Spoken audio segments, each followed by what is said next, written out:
जैसे कि महाराज ने आज्ञा दी थी, सुमंत रथ ले आए।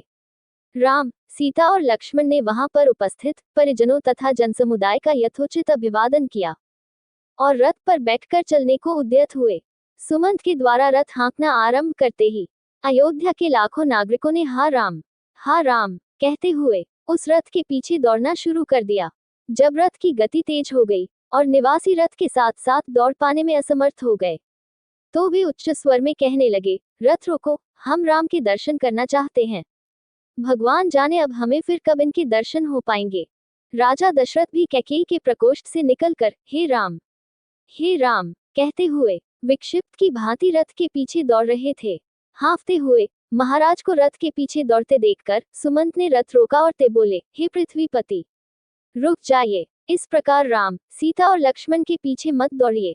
ऐसा करना पाप है। आपकी आज्ञा से ही तो राम वन गमन कर रहे हैं, इसलिए उन्हें रोकना सर्वथा अनुचित तथा व्यर्थ है।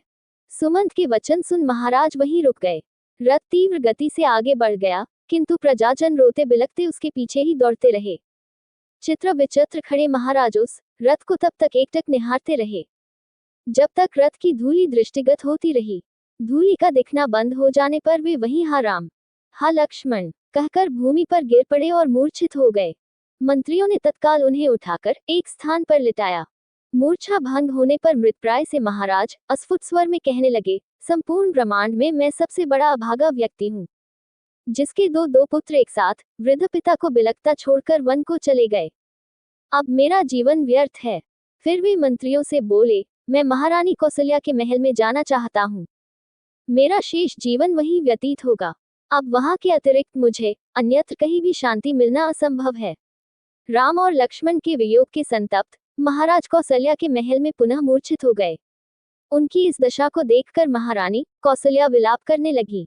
कौशल्या के विलाप को सुनकर महारानी सुमित्रा वहां आ गईं और उन्हें अनेक प्रकार से समझाकर शांत किया। फिर दोनों रानियां महाराज दशरथ की मूर्छा दूर करने का प्रयास करने लगी। दोस्तों, आगे की कथा सुनने के लिए अगला वीडियो जरूर देखें और वीडियो को लाइक करें, शेयर करें और यदि आप हमारे चैनल पर नए हो तो हमारे चैनल को सब्सक्राइब जरूर करें। धन्यवाद।